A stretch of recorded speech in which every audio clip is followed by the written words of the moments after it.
In 2003, after invading Iraq, U.S. forces hunt the countryside for its leader, Saddam Hussein. Then an explosive news article drops, alleging Saddam and the United States weren't always enemies, but once allies, bound together in a top-secret CIA plot 40 years earlier. In 1958, Iraq's fragile monarchy collapses in a violent coup. Bloodshed erupts. The king is shot, while the crown prince is executed and hung from the Ministry of Defense. Iraq comes under the control of the military, and the military is controlled by a general named Abdul Karim Kasim. For Washington, this guy is a big worry. The monarchy was firmly pro-Western. Now they want to know, will Kasim stick with them or drift to the Soviets? They don't need to wait long to get their answer. Kasim brings in Soviet advisors. He starts buying Soviet weapons, and he fills key ministries with Iraqi communists. Soon, a decision is made by the CIA. Kasim has to be removed. The question is, how? Washington doesn't want to invade a sovereign Arab country to topple a leader, at least not in 1959, because all this would do is blow up America's Arab alliances and stir up even more anti-Western anger across the region. So instead, the CIA turns to Qasim's enemies inside Iraq, looking for an ally who might do the job for them. One group stands out, the Ba'ath Party. They're a nationalist political group who hate the idea of Qasim cozying up to Moscow. The CIA approaches the Baathists to quietly pitch removing Kasim, and both sides reach the same brutal verdict. The surest path to regime change is assassination. The CIA starts putting together a Ba'athist hit team. 6 men willing to carry out this assassination of the general. One of them is a 22-year-old recently released from prison associated with another political murder. The name of this would-be assassin is none other than Saddam Hussein. At this time, Saddam is a wayward student, but he's already displaying the traits that would define him. He's volatile, thuggish, and burning with ambition. For several months, Saddam and his accomplices plan the hit. They spend hours mapping Qasim's daily commute from his home to the Ministry of Defense, and ultimately, they settle on an ambush plan. One vehicle will block the motorcade, one vehicle will then block them in and trap them. They'll open fire, kill him, and then escape the scene of the crime. By early October, a young Saddam is ready to make his first mark on history.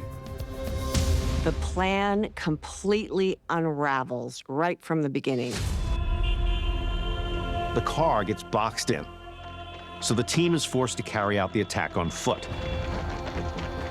When they reach Qasim's convoy stalled in traffic, accounts claim Saddam suddenly panics. He fires too early, sending bullets spraying across the road. Suddenly, the street erupts into chaos.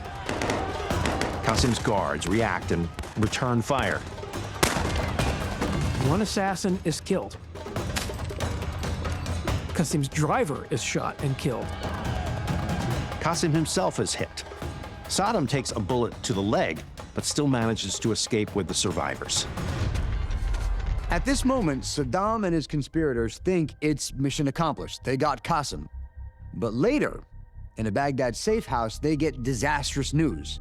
Qasim is alive, recovering, and he's furious. It turns out volatile 22-year-old students don't make the best assassins. Now, Saddam is a big problem for the CIA. If Saddam is captured, he'll be subjected to torture and he'll reveal the CIA's involvement. And this, of course, was supposed to be something that was happening without foreign involvement. The CIA needs him out of Iraq, and fast. Saddam is later smuggled out of the country and takes refuge in Egypt. In Cairo, Saddam is put under close watch, and ever so often, he'll slip into the U.S. Embassy for debriefings. And even to this day, whatever they discussed is still classified. But Saddam soon gets another shot at making history. In February 1963, the Baathists roll out another coup attempt, and some believe the CIA played a large role in this coup, too. General Qasim's luck finally runs out. In the chaos, he is captured and executed. With Kasim gone, Saddam can return to Iraq, and he begins his rapid and brutal rise to power, from party enforcer to head of military intelligence, and in 1979, he's president. U.S. intelligence has cut secret deals with some of America's biggest corporations. In the 1950s, a global banana giant teams up with the CIA to overthrow a democratically elected leader in Guatemala, in a story that truly is bananas. In the 1950s, one U.S. company wields huge power in Guatemala. The United Fruit Company owns 42% of the country's land. It also has control over the infrastructure. So we're talking about railways, ports, and even telephone lines. Its primary business is growing bananas and shipping them to the U.S. And that trade alone makes up more than half of the country's exports, which gives the United Fruit Company a stranglehold on Guatemala's economy. United Fruit has so much power that a new phrase emerges to describe this nation, a banana republic. But in 1951, a serious threat to its monopoly emerges. Guatemala elects a new president, Jacobo Arbenz. He's very idealistic and feels that the United Fruit Company is essentially siphoning money straight out of Guatemala right into the pockets of rich Americans. Arbenz basically goes in and seizes close to 250,000 acres of land that the company has been sitting on. He offers them a very small compensation for that land, and United Fruit is not happy about this. For United Fruit, the president's move is a direct attack on their power. So they turn to some friends in very high places. The United Fruit Company is known for having powerful connections. Eisenhower's private secretary is married to the United Fruit PR chief. The U.S. Secretary of State has represented the company as a lawyer, and the head of the CIA has been on the company board and owns shares. United Fruit heads to Washington, D.C. and starts a massive lobbying campaign to remove Arbenz from power. This has to be framed correctly. United Fruit knows that Washington is not so worried about bananas, but what it is worried about, communism. United Fruit publishes what it calls a research report. It's packed with wild exaggerations, warning that Guatemala is becoming a Kremlin outpost in Central America. They know that it will send a chill up the spine of the American government.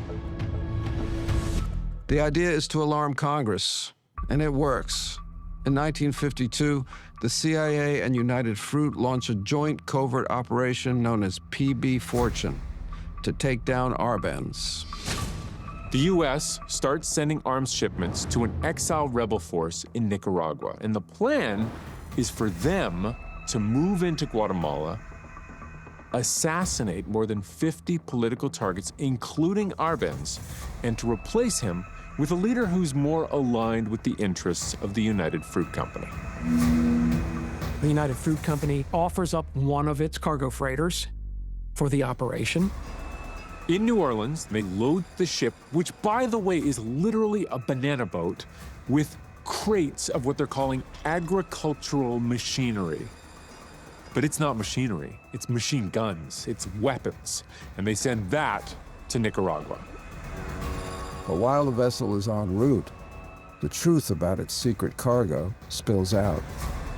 The Nicaraguan president basically boasts about his nation's part in the coup, and very soon, rumors of a U.S.-backed takeover spread across Central America. Before this banana boat reaches Guatemala, Washington panics and quietly diverts it to Panama, where the weapons are locked away. But not for long.